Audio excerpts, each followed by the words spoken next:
Feral cats are part of every New Orleans neighborhood and can actually provide real benefits like pest control when populations are responsibly managed. Heather Rigney, feral cat intervention coordinator with the Louisiana SPCA, is here to talk about that with me and how we can help in that effort. But first, she brought with her a precious cat, not a feral cat. No, not a feral cat. Tell us about this adoptable cat. Sure, this is Zapatos. She's an 8-year-old domestic short hair, and she has been with us for a couple weeks. She was transferred to us from another shelter that was overcrowded, and she's currently in our adoption center looking for a home. She does get along well with other cats, and she's an absolute love bug.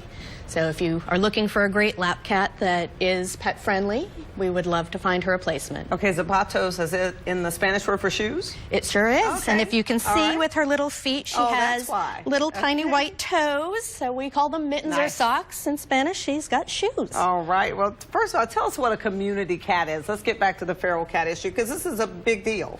It certainly is. A feral cat is basically a cat that's not domesticated to people. So it's a cat that's either grown up on the street and has never really had an association with human beings, or it's one that's been lost and has lost that social behavior. A community cat is differentiated from a feral cat in the fact that someone has taken the responsibility to spay or neuter that animal, to provide it vaccinations, and not only is it safe to be around, but that cat is also a benefit to the community because it's a working animal to control rodents in the neighborhood. Okay, so that brings us to the Trap-Neuter-Return Policy that the LASPCA is undergoing. Right. We've had a TNR program for about the past 20 years, and it's a humane solution to pet overpopulation as well as feral cat overpopulation.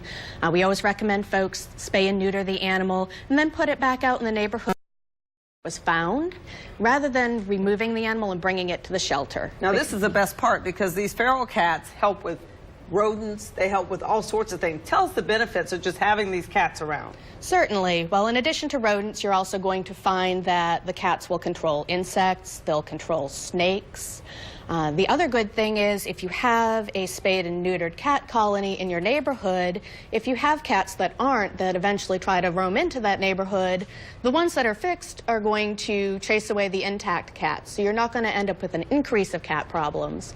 What you're going to find is you have a non-breeding population that's stable, that's healthy, and overall those cats that are residents there are going to be better off overall, and they can't transmit disease to your personal pets. All right, so if you're uneasy about knowing how to do the TNR program, you actually have workshops, right, with the LASPCA? We certainly do. We're actually running one this Saturday, March 4th. Okay. It's from 10 to noon at the SPCA, and you can email us or call the shelter to pre-register.